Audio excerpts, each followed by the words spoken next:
আসসালামু আলাইকুম। আজকে আমি আপনাদেরকে দেখাবো গ্রামে কিভাবে মাটির চুলা তৈরি করে।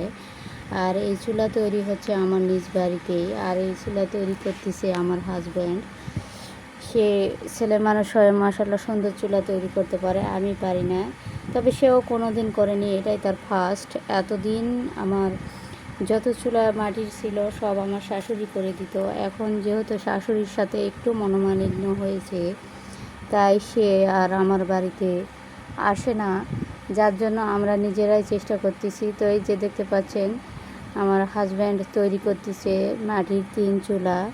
দেখতে তো ভালোই হচ্ছে আমার কাছে। এখন আপনাদের কাছে যে কেমন লাগবে তা আমি জানি না। আর এই যে এটি হচ্ছে এক চুলা, মানে এটি তৈরি করতেছে সিমেন্টের একটা দিয়ে নিচে দিয়েছে এবং উপরে মাটি দিয়ে তারপরে একটা প্লাস্টিকের বালতি দিয়ে তৈরি করা হচ্ছে চুলাটি।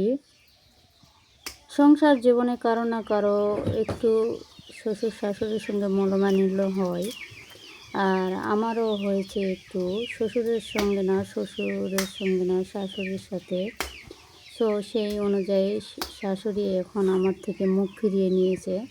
তো দেখা যাক এরকম কতদিন চলে। ইনশাল্লাহ আপনারা সবাই দোয়া করবেন যেন সব কিছু আগের মতো আবার ঠিক হয়ে যায়।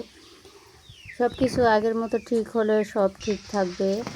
আপনাদের সঙ্গে কথা বলতে বলতে এদিকে আমাদের চুলা প্রায় হয়ে যাচ্ছে, এখনও হয়নি, তবে একটু একটু করে হচ্ছে। যে উনি বালতি দিয়ে সুন্দর করে ঠিক করে নিচ্ছেন, তারপর মাটিগুলো কত সুন্দর করে মানে সমান করে দিচ্ছে।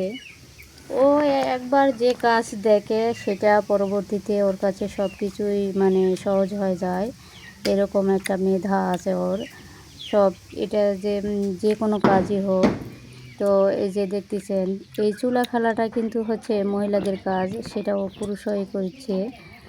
তো আপনারা হয়তো ভাববেন যে স্বামীর হাতে চুলা ফেলে নিচ্ছে আর নিজে ভিডিও করতেছে। আসলে আমি পারি না, যার জন্য করতেছি না। সে বলতেছে যে আমি পারবো, তো যখন পারবে তাহলে করুক, আর আমি বসে বসে ভিডিও করি।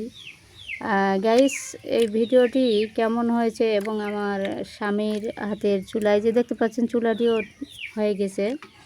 এখন শুধু এই চুলার চোখ কাটতে হবে। এই যে এটা হচ্ছে ভাতের মার বসানোর জন্য। এই যে চুলা আমার হয়ে গেছে, এক চুলা, ওই পাশে রয়েছে 3 চুলা। তো কেমন হয়েছে এই চুলাগুলো অবশ্যই কমেন্টসের মাধ্যমে জানাবেন। ভালো লাগলে লাইক কমেন্ট শেয়ার করবেন। আল্লাহ হাফেজ।